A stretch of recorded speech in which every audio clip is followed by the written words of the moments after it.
اور ہم میں سے ہر ایک اپنی اپنی راہ کو پھرا، یہ دوسرا کالج ہے۔ آپ دیکھیں گے کہ زانیہ کی راہ شرابی سے اور شرابی کی راہ سود خور سے مختلف ہے۔ ہر ایک اپنی اپنی راہ کو پھرا، لیکن ہم سب ہی گناہ گار ہیں، پر خدا نے ہم سب کی بدکاری اس پر لاد دی۔ اور یونیورسٹی جو پہلے کالج میں داخل ہوتا ہے اور کہتا ہے کہ ہم سب بھیڑوں کی مانند بھٹک گئے، دوسرا کالج ہے۔ ہم میں سے ہر ایک اپنی اپنی راہ کو پھرا، میں آپ سے فرق ہوں، آپ مجھ سے اور آپ ناظرین سے فرق ہیں، لیکن ہم سب نے گناہ کیا اور ہم سب بھٹک گئے، اور خدا نے ہم سب کی بدکاری اس پر لاد دی۔ اور مبارک ہے وہ جو مکتب میں تعلیم پاتا ہے، وہ آزاد ہوگا اور صادق ٹھہرایا جائے گا اور گناہ سے چھڑایا جائے گا۔ صحیح، اب مہمانوں سے ان کا سوال جانتے ہیں۔ ہماری ہی سلامتی کے لیے اس پر سیاست ہوئی تاکہ ہم اس کے مارخانے سے شفا پائیں۔ ہم ان دو باتوں کی وضاحت چاہتے ہیں کہ ہماری ہی سلامتی کے لیے اس پر سیاست ہوئی اور اس کے مارخانے سے ہم نے شفا پائی۔ ان باتوں سے ہم کیا سیکھتے ہیں بھائی یوسف؟ مثال کے طور پر میں کسی کا قرض دار ہوں اور میں اس شخص سے ملنا نہیں چاہتا، اور جب مجھے یہ پتا ہو کہ وہ اس گھر میں ہے تو میں اس گھر میں نہیں جاؤں گا کیونکہ میں اس کا قرض دار ہوں۔ وہ مجھ سے ادائیگی کا مطالبہ کرتا، میں مفلس ہوں، جب تک کہ کوئی مہربان شخص مثال کے طور پر آپ آ کر میرا قرض ادا نہیں کر دیتے، اور اس صورت میں میرے اور اس قرض خواہ کے درمیان امن قائم ہوگا صحیح۔ کہ میں نے قرض ادا کر دیا۔ یا میں یوں بھی کہہ سکتا ہوں کہ یہ ایک خوبصورت کتابچے کا عنوان ہے کہ وہ میرے لیے مارا گیا۔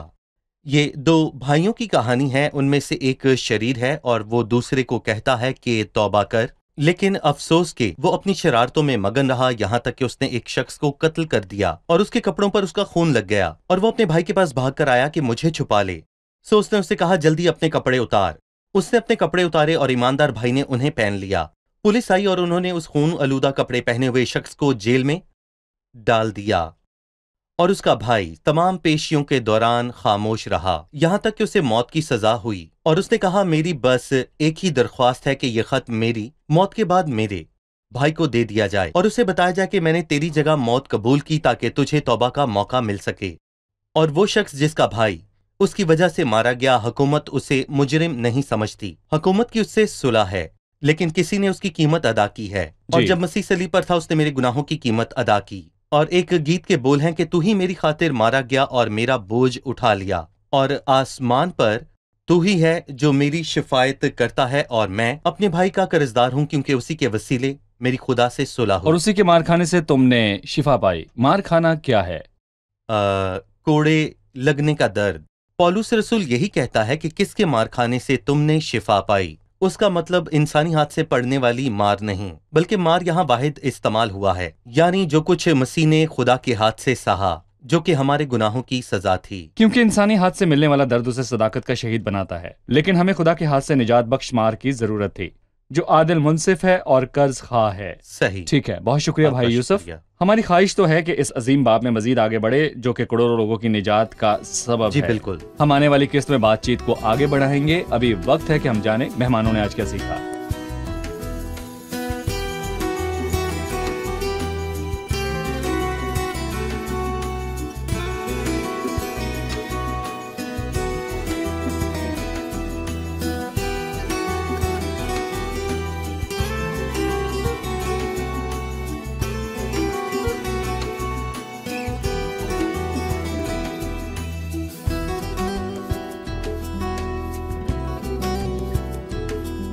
ہم نے قسط کے آغاز میں مسیح کی ذات پر بات کی اور 52ویں باب کی 13ویں آیت سے شروعات کی۔ دیکھو میرا خادم اقبال مند ہوگا، وہ اعلیٰ برتر اور نہایت بلند ہوگا۔ ان چار افعال میں چار چیزیں ہیں، آپ میں سے کون بتائے گا کہ وہ کیا ہیں؟ پہلی بات اقبال مند ہوگا، جو کہ مسیح کی زندگی کے ہر حصے میں واضح تھی۔ وہ واقعی ہر بات میں دانائی کو حکمت سے پیش آ رہا تھا۔ دوسری بات ہے کہ وہ اعلیٰ ہوگا، تو وہ مردوں میں سے جی اٹھنے کے سبب سے اعلیٰ تھا۔ اور تیسری بات کہ وہ برتر ہوگا، مسیح آسمان پر جانے کے سبب سے برتر ہے۔ اور چوتھی کہ وہ نہایت بلند ہوگا، خدا کے بلند تخت پر اس کے دہنے ہاتھ بیٹھنے کے سبب سے۔ صحیح، یہ مستقبل کا جلال ہے۔ جی بھائی نہایت بلند ہوگا، جبکہ وہ قادر مطلق کے داہنے ہاتھ جا بیٹھا۔ صحیح۔ پھر 14ویں آیت ہے کہ جس طرح بتیرے تجھے دیکھ کر دنگ ہو گئے، اور ہم نے جانا کہ 15ویں آیت سے بھی اس کا تعلق ہے کہ وہ بہت سی قوموں کو پاک کرے گا۔ ان دو آیات کے درمیان کیا تعلق ہے؟ پہلی بار حیرت تب ہوئی جب خداوند یسوع مسیح دنیا میں تھا، خاص کر صلیبی کام کے وقت اس کا چہرہ بگڑ گیا تھا۔ دوسرا عکس ہے، ہم بعد ازاں دیکھیں گے کہ جب خداوند یسوع دوسری آمد میں جلال اور قدرت کے ساتھ آئے گا اور اسے دیکھ کر قومیں دنگ ہوں گی۔ وہ بہت سی قوموں کو پاک کرے گا یا وہ دنگ ہوں گی، اس کی تشریح یہ ہے۔ جی بالکل، جی بھائی یوسف، صحیح، ٹھیک ہے۔ ہم جاننا چاہیں گے 53ویں باب کی پہلی آیت سے تیسری آیت میں خدا مسیح کو کس طور پر دیکھتا ہے اور دنیا مسیح کو کس طور پر دیکھتی ہے، یہ دونوں پہلو کیسے واضح ہوتے ہیں۔ خدا مسیح کو ایک کونپل کے طور پر اور خشک زمین سے پھوٹ نکلنے والی جڑ کی مانند سمجھتا ہے۔ تمام تر خشکی کے باوجود اس نے خدا کے دل کو خوش کیا، لیکن لوگوں نے اسے حقیر سمجھا۔ شاید ہم اسے یوحنا 1 میں دیکھتے ہیں جہاں نتنیل کہتا ہے کیا ناصرت سے کوئی اچھی چیز نکل سکتی ہے، اور ہم نیکودیموس کو یوحنا 7 میں دیکھتے ہیں، اور ہم دیکھتے ہیں کہ قوم نے اس کی قیمت فقط چاندی کے 30 سکے لگائی۔ اسے ایسا بے قدر جانا، 100 آدمیوں نے اسے حقیر جانا، لیکن خدا کے لیے وہ اس کی مسرت کا سبب تھا۔ صحیح، وہ آدمیوں میں حقیر و مردود تھا۔ صحیح۔ میرا ایک آخری سوال ہے، میں یہ جاننا چاہوں گا کہ یہاں بولنے والا کون ہے کہ ہم نے اسے خدا کا مارا کوٹا اور ستایا ہوا سمجھا؟ یہاں کلام کرنے والا کون ہے؟ یہاں کلام کرنے والا وہ دیندار بقیہ ہے، جبکہ وہ لوٹ کر آئیں گے اور توبہ کریں گے۔ انہیں لگا کہ وہ خدا کا مارا کوٹا اور ستایا ہوا ہے کیونکہ وہ گناہ کار ہے، لیکن وہ نہ جانتے تھے یا جاننا نہ چاہتے تھے کہ وہ ان کے گناہوں کے سبب سے مارا گیا۔ لیکن جب وہ مستقبل میں لوٹ کر آئیں گے، جبکہ وہ توبہ کریں گے، وہ کہیں گے کہ ہم نے اسے خدا کا مارا کوٹا اور ستایا ہوا سمجھا، حالانکہ وہ ہماری خطاؤں کے سبب سے گھائل کیا گیا اور ہماری بدکاری کے باعث کچلا گیا۔ صحیح، ٹھیک ہے، بالکل۔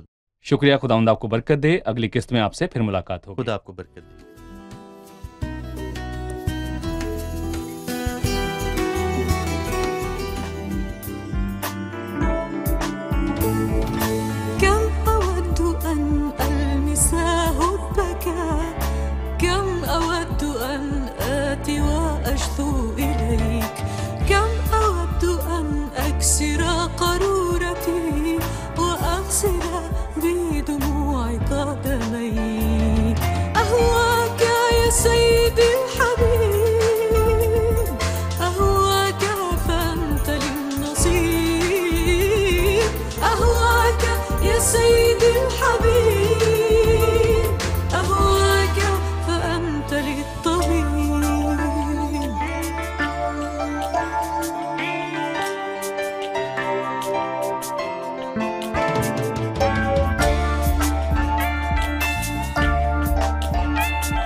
تیرا کلام رہے گا قائم، پہاڑ جب نہ رہے خدایا، تیرے منہ کی ایک بات بھی ٹلے گی نہ، چاہے کچھ بھی ہو۔ تیری مان دیے ہے زندہ، سونے سے بھی قیمتی، میرا دل یہ دے گواہی ہے، یہ کتاب عظیم نازل کرے اپنا کلام، شکستہ دلوں کو سکون ملے، تاریکی دور ہو میری راہیں روشن کر، دل اپنا کلام کثرت سے اے خدا بدل دے، رہائی دے کثرت سے پھل ملاؤ۔ کلام رہے گا قائم، پہاڑ جب نہ رہے خدایا، تیرے منہ کی